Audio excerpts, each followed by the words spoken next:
अब देश के होम मिनिस्टर कह रहे हैं कि 1937 में वंदे मातरम के 2 टुकड़े हुए थे, इसलिए देश का विभाजन हुआ और कांग्रेस पार्टी अब यही करना चाह रही है। तो कांग्रेस पार्टी ये कह रही है कि 1937 के कांग्रेस के रेजोल्यूशन को ही वो मानेंगे क्योंकि इसे गांधी, नेहरू, पटेल ने पास किया था। तो आइए आपको वो रेजोल्यूशन भी बता देती हूं कि वो रेजोल्यूशन आखिर था क्या। उस रेजोल्यूशन के 2 पन्ने इस वक्त मेरे हाथ में भी है। इंडियन नेशनल कांग्रेस 1936-37 का ये रेजोल्यूशन है। अप्रैल 1936 से ये रेजोल्यूशन ये वर्किंग कमेटी की मीटिंग जो शुरू हुई और इसका पेज नंबर 76 ये जो इस वक्त मेरे हाथ में है और इसका पैरा नंबर 2। तो कांग्रेस का अधिवेशन था, 1937 का साल था। रेजोल्यूशन की कॉपी, अब इस कॉपी में क्या लिखा है ये देखिए। Being the resolution passed by the Congress, the All India Congress Committee and the Working Committee during the period between April 1936 to January 1938. अब इसमें क्या कहा गया वो जानना महत्वपूर्ण है। इसका पेज नंबर 76 और इसका पैरा नंबर 2। भारत में किसी भी समूह या समुदाय को चुनौती देने के लिए नहीं गाया गया और ना ही कभी ऐसा माना गया है कि यह किसी समुदाय की भावनाओं को ठेस पहुंचाता है। वास्तव में गीत की 30 करोड़ भारतीयों का उल्लेख यह स्पष्ट करता है कि इसका उद्देश्य भारत के सभी लोगों पर लागू करता था। लेकिन कार्य समिति का क्या मानना था? इस गीत से जुड़ी हुई कुछ पुरानी स्मृतियां हैं। The other stanzas of the song are little known and hardly ever sung. यानी कि पहले 2 छंद को आप छोड़ दीजिए, जो पहले का 2 छंद है, जरा मैं वो अंग्रेजी में पढ़कर आपको बता देती हूं।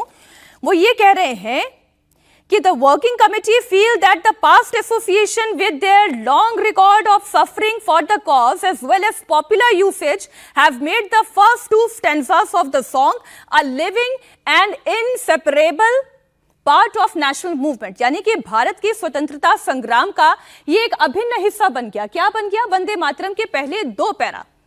लेकिन बाकी 6 पैरास के लिए कांग्रेस वर्किंग कमेटी के इस रेजोल्यूशन में क्या लिखा जाता है? वो लिखा जाता है कि there is nothing in these stanzas with anyone can take exception but the other stanzas of this song are little known and hardly ever sung. बाकी के ये पैरा बमुश्किल गाए गए हैं, ज्यादा लोग इसे जानते नहीं हैं।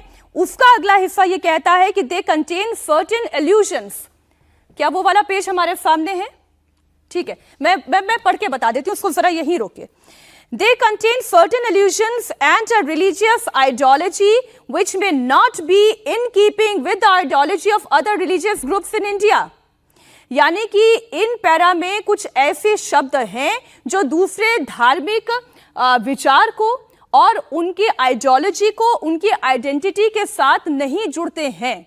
अब ये बात कही गई और इसलिए फिर ये फैसला लिया गया। Taking all things into consideration, therefore the committee recommend that wherever the Vande Mataram is sung at national gathering, only the first 2 stanzas will be sung. इसलिए कहीं पर भी कोई गैदरिंग होगी तो वहां पर केवल पहले 2 स्टेंजा ही गाए जाएंगे। इसमें यह स्पष्ट है। उन्होंने कहा कि the committee recognise the validity of the objection raised by Muslim friends. Muslim friends की वो बात कर रहे हैं। वो ये कह रहे हैं कि हमारी वर्किंग कमेटी में ही शामिल बहुत सारे हमारे मुस्लिम बंधुओं की ये राय है कि कुछ पैरा गाने योग्य उनके धार्मिक स्वतंत्रता का हनन करते हैं, इसलिए केवल पहले 2 छंद ही गाए जाएंगे।